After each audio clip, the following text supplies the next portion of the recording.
ನಿನ್ನಂಥ ದೇವರು ಯಾರೂ ಇಲ್ಲ, ನಿನ್ನ ಹಾಗೆ ಪ್ರೀತಿಸುವವರು ಒಬ್ಬರು ಇಲ್ಲ. ನಿನ್ನಂಥ ದೇವರು ಯಾರೂ ಇಲ್ಲ, ನಿನ್ನ ಹಾಗೆ ಪ್ರೀತಿಸುವವರು ಒಬ್ಬರು ಇಲ್ಲ. ಏಸಯ್ಯ ಏಸಯ್ಯ, ನಿನ್ನಿಲ್ಲದೆ ನಾನಿಲ್ಲಯ್ಯ. ಏಸಯ್ಯ ಏಸಯ್ಯ, ನಿನ್ನಿಲ್ಲದೆ ನಾನಿಲ್ಲಯ್ಯ. ಐಸಾಕ್ ಏಸಯ್ಯ 59:1-2 ನಮ್ಮನ್ನು ರಕ್ಷಿಸಲಾರದಂತೆ ದೇವರ ಕೈ ಮುಟ್ಟುಗೈಯಲ್ಲ. ನಾವೇನೇ ಪ್ರಾರ್ಥನೆ ಮಾಡಿದ್ರೂ ಅವ್ರ ಕಿವಿ ಕೇಳಲಾರದೆ ಮಂದವಾಗಿಲ್ಲ.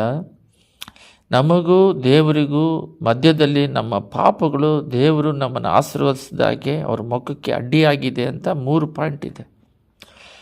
ಯೆಹೋವನ ಹಸ್ತವು ರಕ್ಷಿಸಲಾರದಂತೆ ಮುಟ್ಟುಗೈಯಲ್ಲ. ಅವ್ರ ಕೈ, ನಾವು ಏನಾದರೂ ಆಪತ್ತಲ್ಲಿದ್ದಾಗ, ಪೇತ್ರನು ಸಮುದ್ರದಲ್ಲಿ ಮುಳುಗುತ್ತಿದ್ದಾಗ ಅವನ ಕೈ ಇದ್ದು ಅಲ್ಪವಿಶ್ವಾಸ ಏಕೆ ಸಂದೇಹಪಟ್ಟಂತೆ ಎತ್ತದಾಗೆ, ನಾವು ಮುಳುಗುತ್ತಿರ್ಬೇಕಾದ್ರೆ ನಮ್ಮನ್ನು ಕೈ ಇಟ್ಟು ಎತ್ತದ ಹಾಗೆ ಇರುವ ಹಾಗೆ ಅವ್ರಿಗೆ ಮುಟ್ಟುಗೈಯಲ್ಲ.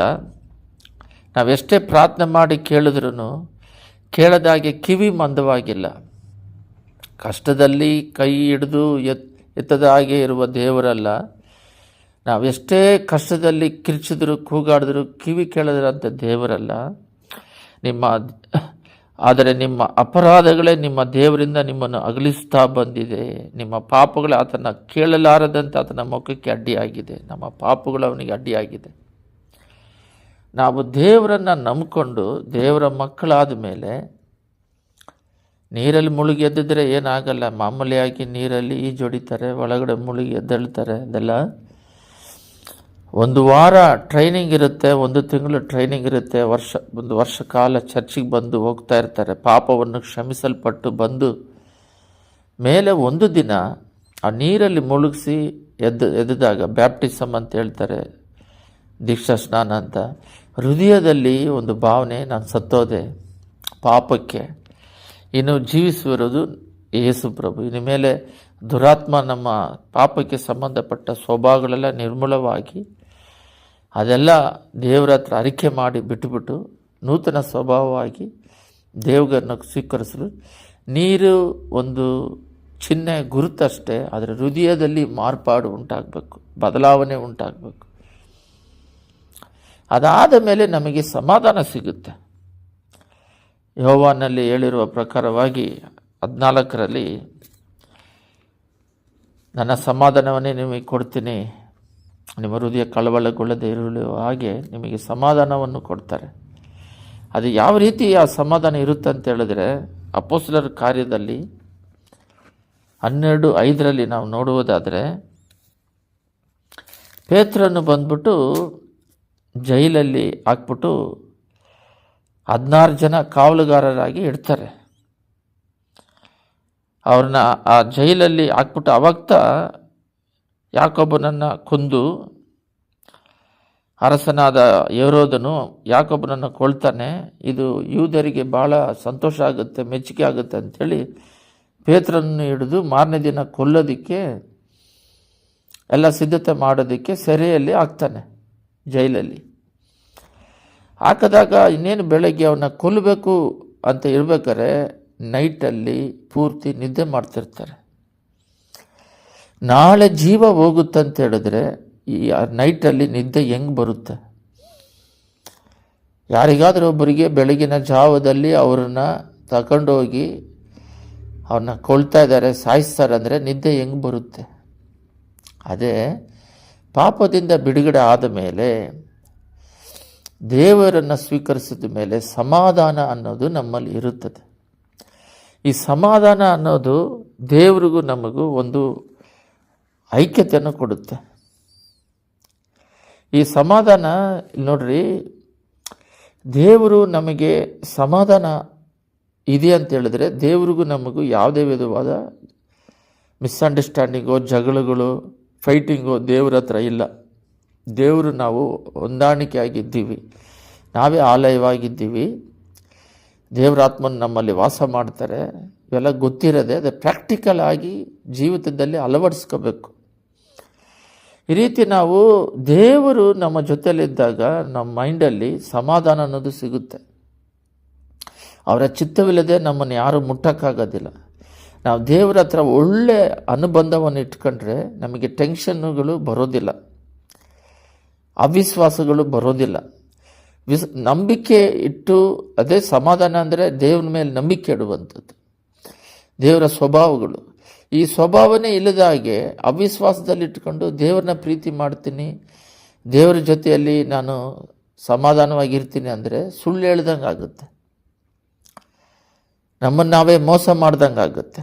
ಅದರಿಂದ ಆತ್ಮಿಕದಲ್ಲಿ ಬೆಳವಣಿಗೆ ಇರೋದರಿಂದ ಅಷ್ಟರ ಮಟ್ಟಿಗೆ ಬೆಳೆದಿದ್ದಾರೆ ಅವರು ಪೇತ್ರರು. ಬೆಳಗಿನ ಜಾವದಲ್ಲಿ ಆ ಪೇತ್ರನನ್ನು ತಗೊಂಡೋಗಿ ಸಾಯಿಸೋದಕ್ಕೆ ಆ ಸೆರೆಯಲ್ಲಿ ಹಾಕಿದ್ರೆ 16 ಜನ ಕಾವಲುಗಾರ ಇಟ್ಟಿದ್ರೆ ಒಳ್ಳೆ ನಿದ್ರೆ ಹೊಡಿತಿದ್ದಾರೆ. 2 ದೇವದೂತರುಗಳು ಬಂದು ಅವರನ್ನು ಕೈ ಹಿಡಿದು ಅವರು ಬಾಗಿಲನ್ನೆಲ್ಲ ದಾಟಿಸಿ, ಕಾವಲುಗಾರರೆಲ್ಲ ಇರ್ತಾರೆ ಸೆರೆಮನೆಯಿಂದ, ಅವ್ರನ್ನೆಲ್ಲ ದಾಟಿಸಿ ದೇವದೂತರುಗಳು ಗೇಟ್ ಆಗಿ ದಾಟಿಸಿ ಅವ್ರನ್ನ ಏನು ಮಾಡ್ತಾರೆ ಅಂದರೆ ಕೈ ಹಿಡಿದು ಹೊರಗಡೆ ತಗೊಂಬಂದು, ಊರು ಹೊರಗಡೆ ತಗೊಂಬಂದು ಬಿಡ್ತಾರೆ.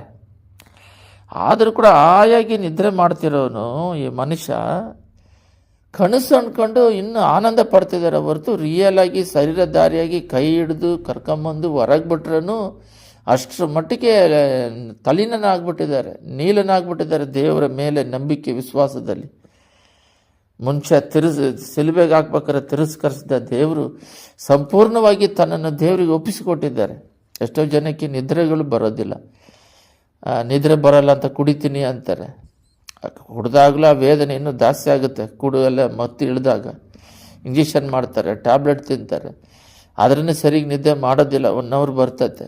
ಸಂಪೂರ್ಣವಾಗಿ ನಿದ್ರೆ, ಆನಂದವಾದ ನಿದ್ರೆ, ಆ್ಯಕ್ಟಿವ್ ಆಗಿ ಟೈಮ್ ಕರೆಕ್ಟಾಗಿ 5 ಗಂಟೆ ನಿದ್ದೆ ಮಾಡಿದ್ರೂ ಒಳ್ಳೆ ನಿದ್ರೆ ಮಾಡಿ ಎದ್ದು ಪ್ರಾರ್ಥನೆಗಳಲ್ಲಿ ವಾಕ್ಯದಲ್ಲಿ ಬೆಳೆದು ಹೋಗೋದಕ್ಕೆ ಕಾರಣ ದೇವರ ಒಂದು ಅನುಬಂಧ, ಐಕ್ಯತೆ, ದೈವಿಕವಾದ ಸಮಾಧಾನ. ಈ ಸಮಾಧಾನ ಇದ್ದರೆ, ಈ ಸಮಾಧಾನ ಇಲ್ಲ ಅಂದರೆ ಗಲಿಬಿಲಿ ಸ್ಟಾರ್ಟ್ ಆಗುತ್ತೆ, ವೇದನೆ ಸ್ಟಾರ್ಟ್ ಆಗುತ್ತೆ, ದುಃಖ ಸ್ಟಾರ್ಟ್ ಆಗುತ್ತೆ, ಬೇಜಾರು ಸ್ಟಾರ್ಟ್ ಆಗುತ್ತೆ. ಇವೆಲ್ಲ ಒಂದ್ರ ಮೇಲೆ ಒಂದು ನಮಗೆ ಸ್ಟಾರ್ಟ್ ಆಗುತ್ತೆ. ಅದರಿಂದ ನಾವು ದೇವರು ಬಂದ್ಬಿಟ್ಟು ನಮಗೆ ಸಂಪೂರ್ಣವಾಗಿ ಸಮಾಧಾನವನ್ನು ಕೊಟ್ಟು ನಡೆಸ್ತಾರೆ. ಆ ಸಮಾಧಾನವನ್ನು ಕೆಡಿಸ್ಕೊಳ್ಳೋದು ನಾವೇ. ಈ ಸಭೆಯವರು ಪೇತ್ರನನ್ನು ಜೈಲಲ್ಲಿ ಇಟ್ಟಿರೋದ್ರಿಂದ ಸಭೆಯವರು ಕೂಡಿ ಪ್ರಾರ್ಥನೆ ಮಾಡ್ತಾ ಇದ್ದಾರೆ. ಅವ್ರನ್ನ ಬಿಡುಗಡೆ ಅವರಿಗೋಸ್ಕರ ಕಾವಲಲ್ಲಿಟ್ಟಿರುವ ಪೇತ್ರನಿಗೋಸ್ಕರ ಪ್ರೇಯರ್ ಮಾಡ್ತಾ ಇದ್ದಾರೆ. ಬಟ್ ಇವರಾದರೂ ಇದು ಕನಸು ಅಂದ್ಕೊಂಡಿದ್ದಾರೆ. ಅವರು ಆಮೇಲೆ ಕಾವಲುಗಾರರು ಇಬ್ಬರು ಬಂದು ಅವ್ರನ್ನ ಪಟ್ಟಣದ ಹೊರಗಡೆ ಬಿಟ್ಟ ಮೇಲೆ ಆಮೇಲೆ ನೋಡ್ತಾರೆ, ಶರೀರಧಾರಿಯಾಗಿ ಕಣ್ಣು ಬಿಟ್ಟು ಇದು ಕನಸಲ್ಲ, ಇದು ರಿಯಲ್ ಅಂತಿದ್ದಾರೆ. ಯಾಕೆ ಶರೀರಧಾರಿಯಾಗಿ ಎದ್ದು ಹೋಗ್ತಿರ್ಬೇಕಾದ್ರೆ ಗೊತ್ತಾಗ್ತಿಲ್ಲ. ಮಣ್ಕಂಡು ನಿದ್ದೆಗೂ ಅವ್ರನ್ನ ಹಿಡ್ಕೊಂಡು ಬಂದು ಹೊರಗಡೆ ಬಿಡೋದಕ್ಕೂ ಅಷ್ಟು ತಲ್ಲೀನವಾಗಿದ್ದಾರೆ. ಯಾವುದೇ ಬಗ್ಗೆ ಚಿಂತೆಗಳಿಲ್ಲ. ಈ ರೀತಿಯಾಗಿ ದೇವರು ಸ್ಟೆಪ್ ಬೈ ಸ್ಟೆಪ್ ಆಗಿ ಲೋಕದಲ್ಲಿ ಇರ್ತೀವಿ, ಪಾಪದಲ್ಲಿ ಹಂದಿ ಥರ ಕೆಸರಲ್ಲಿ ಹೊರಳಾಡ್ತಾ ಇರ್ತೀವಿ.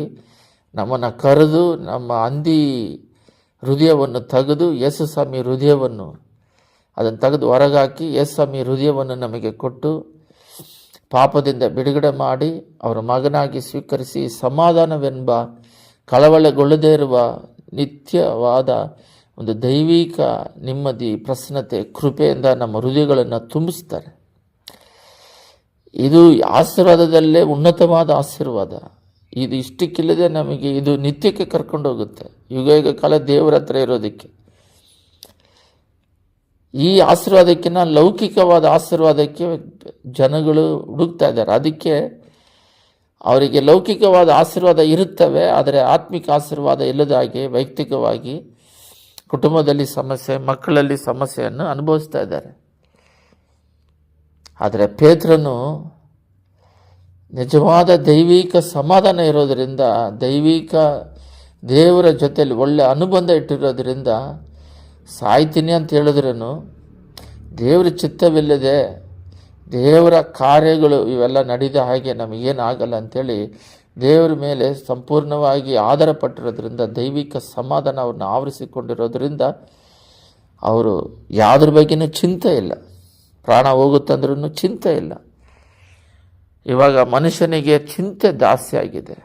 ಈ ಚಿಂತೆಯಿಂದ ವ್ಯಾಧಿಗಳು ಬರ್ತದೆ, BP, ಶುಗರುಗಳು.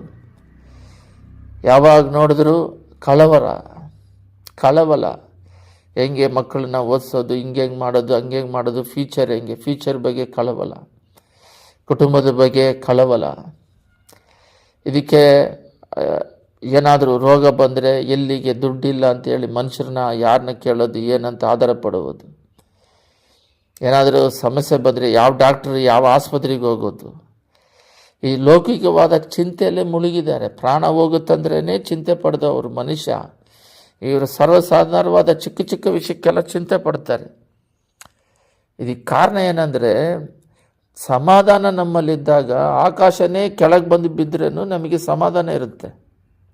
ಆದರೆ ದೇವರು ಸಮಾಧಾನ ನಮ್ಮಲ್ಲಿ ಇಲ್ಲದೇ ಇದ್ದಾಗ, ಅವರ ಐಕ್ಯತೆಯಿಂದ ಸಿಗುವಂಥ ಈ ಸಮಾಧಾನ ನಮ್ಮಲ್ಲಿ ಇಲ್ದಾಗ ಚಿಕ್ಕ ವಿಷಯ ಕೂಡ ನಮಗೆ ದೊಡ್ಡ ಭಾರವಾಗಿ ಕಾಣಿಸುತ್ತೆ, ಎದುರಿಸೋಕ್ಕಾಗಲ್ಲ. ಯಾಕಂದರೆ ನಾವು ಮಾಂಸ ರಕ್ತದಲ್ಲಿ ಇರ್ತೀವಿ, ಅಷ್ಟು ಬಲ ಇರೋದಿಲ್ಲ.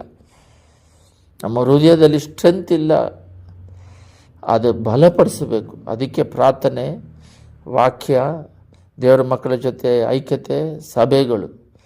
ಇವತ್ತು ಸಭೆಗಳಲ್ಲಿ ಕೂಡ ಲೌಕಿಕವಾದ ಆಶೀರ್ವಾದಕ್ಕಾಗಿ ಬೋಧಿಸಿ, ಆತ್ಮಿಕ ಆಶೀರ್ವಾದಕ್ಕಿಂತ ಲೌಕಿಕ ಆಶೀರ್ವಾದಗಳ ಬಗ್ಗೆನೇ ಹೆಚ್ಚಾಗಿ ಅವರು ಎದುರು ನೋಡಿಕೊಂಡು ಅದನ್ನು ಕಳ್ಕೊಂಡು ಅವರೂ ಬರುವಿಕೆಗೆ ಸಿದ್ಧರಾಗ್ತಾ ಇಲ್ಲ, ಅವರು ಹೋಗೋದಿಲ್ಲ, ಬೇರೆಯವರು ಹೋಗೋಕ್ಕೂ ಬಿಡೋದಿಲ್ಲ ಸಭೆಯಲ್ಲಿರೋರನ್ನ.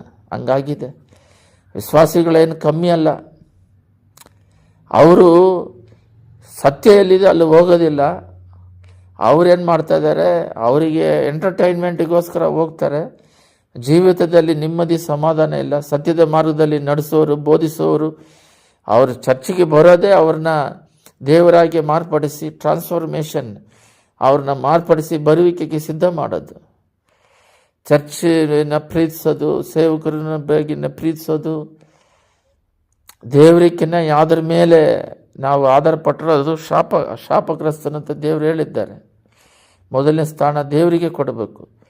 ಅಬ್ರಹಾಮವು ಸ್ವಂತ ಮಗ ಈಸಾಕರಿಗಿನ ದೇವ್ರ ಮೇಲೆ ಪ್ರಾಮುಖ್ಯತೆ ಕೊಟ್ಟರು. ನಾವು ಯಾರ ಮೇಲೆ ಪ್ರಾಮುಖ್ಯತೆ ಇಟ್ಟಿದ್ದೀವಿ? ಪ್ರಾರ್ಥನೆ ಮಾಡೋಣ. ಸ್ತುತಿಮಧ್ಯದಲ್ಲಿ ನಿವಾಸ ಮಾಡುವ ಪರಲೋಕ ತಂದೆಯೇ, ಪಾಪದಲ್ಲಿದ್ದೀವಿ, ಬಿಡುಗಡೆ ಮಾಡಿದ್ರಿ, ನಿಮ್ಮ ಮಗನಾಗಿ ಸೇರಿಸಿಕೊಂಡ್ರಿ.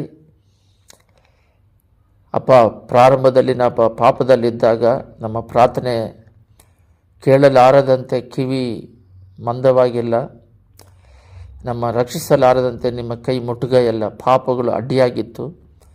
ಆದರೆ ನಾವು ಪಾಪವನ್ನು ಅರಿಕೆ ಮಾಡಿ ಬಿಟ್ಟು ನಿನ್ನ ಪಾದದ ಸನ್ನಿಧಾನಕ್ಕೆ ಬಂದಾಗ ಸಮಾಧಾನ ಕೊಟ್ಟರೆ, ನಿನ್ನ ಮಗನಾಗಿ ಸ್ವೀಕರಿಸಿ, ಅಭಿಷೇಕಿಸಿ, ಕೃಪಾ ವರಗಳಿಂದ ನಮ್ಮನ್ನು ತುಂಬಿಸಿದ್ದೀರ. ಇದರಲ್ಲಿ ದೊಡ್ಡ ಆಶೀರ್ವಾದ, ಸಮಾಧಾನದ ಆಶೀರ್ವಾದ. ಪ್ರಾಣ ಮಾರನೇ ದಿನ ಪ್ರಾಣ ತೆಗಿತಾರೆ ಅಂದ್ರೂ ನಿದ್ರೆ ಬರ್ತೈತೆ. ಇವಾಗ ನಮಗೆ ಸುಮ್ಮನೆ ಚಿಂತೆಯಿಂದ ನಿದ್ರೆ ಬರ್ತಾ ಇಲ್ಲ. ಲೋಕವನ್ನು ಎದುರಿಸಲು ಆಗ್ತಾ ಇಲ್ಲ. ಲೋಕವನ್ನು ಜಯಿಸುವಂಥದ್ದು ನಂಬಿಕೆ ಅಂತ ಹೇಳಿದ್ದೀರಾ. ಆ ನಂಬಿಕೆ, ವಿಶ್ವಾಸ ನಿನ್ನ ಮೇಲೆ ಇಲ್ಲ. ಅಲ್ಪ ವಿಶ್ವಾಸಿಗಳಾಗಿ, ಅವಿಶ್ವಾಸಿಗಳಾಗಿ ಚಿಂತೆಗಳು, ಬಾಧೆಗಳು, ಕಳವರಗಳು, ವೇದನೆಗಳು, ಸಮಸ್ಯೆಗಳು, ಇದರಲ್ಲೇ ಮುಳುಗಿದ್ದೇವೆ. ಪೇತ್ರನ ಹಾಗೆ ಆ ಸಂಘ ಅವರಿಗೆ, ಸಭೆ ಅವರಿಗೋಸ್ಕರ ಪ್ರೇಯರ್ ಮಾಡಿದ್ರು. ಎಲ್ಲದಕ್ಕಿಂತ ದೊಡ್ಡದಾಗಿ ದೇವದೂತರುಗಳೇ ಬಂದು ಅವ್ರನ್ನ ಕೈ ಹಿಡಿದು ಆ ಸೆರೆ ಮನೆಯಿಂದ ಬಿಡುಗಡೆ ಮಾಡಿ ಹೊರಗಡೆ ಬಿಟ್ರೂ ಕನಸು ಅಂದ್ಕೊಂಡು ನಿದ್ದೆ ಮಾಡ್ತಾ ಇದ್ದಾರೆ. ಶಾರೀರಿಕವಾಗಿ ಬಿಡುಗಡೆ ಆದ್ರೂ ಅವರಿಗೆ ಗೊತ್ತಿಲ್ಲ. ಅಷ್ಟರ ಮಟ್ಟಿಗೆ ದೇವರ ಐಕ್ಯತೆಯಲ್ಲಿ ಒಳ್ಳೆ ಸಂಬಂಧ ಇಟ್ಕೊಂಡಿದ್ದಾರೆ. ಕನೆಕ್ಷನ್ ಕಟ್ಟಾಗಿಲ್ಲ. ದೇವರು ನಮ್ಮ ಜೊತೆಲಿರಬೇಕಾದ್ರೆ ದೇವರ ಚಿತ್ತವಿಲ್ಲದೆ ಏನು ನಡೆಯೋದಿಲ್ಲ ಅಂತ ಒಂದು ವಿಶ್ವಾಸ, ಅಚಲವಾದ ನಂಬಿಕೆ ಪ್ರಾಣಕ್ಕಿಂತ ಹೆಚ್ಚಾಗಿ ದೇವರನ್ನ ಪ್ರೀತಿ ಮಾಡುವ ಒಂದು ಸಮಾಧಾನ ಅವರಿಗೆ ಕೊಟ್ಟೋದಕ್ಕಾಗಿ ಸ್ತೋತ್ರ. ಆ ರೀತಿ ನಮ್ಮನ್ನು ಕೂಡ ಆತ್ಮಿಕದಲ್ಲಿ ನಡೆಸಿ ಬಲಪಡಿಸಬೇಕಾಗಿ, ನಿನ್ನ ಸಮಾಧಾನವನ್ನು ಕಳ್ಕೊಳ್ಳೋದಾಗೆ ಧೈರ್ಯವಾಗಿ ಲೋಕ ಕಾರ್ಯಗಳನ್ನು ಜಯಿಸಲು ಕೃಪೆ ಮಾಡಬೇಕಾಗಿ ಯೇಸುವಿನ ನಾಮದಲ್ಲಿ ಬೇಡಿದ್ದೇವೆ ತಂದೆ, ಆಮೇನ್.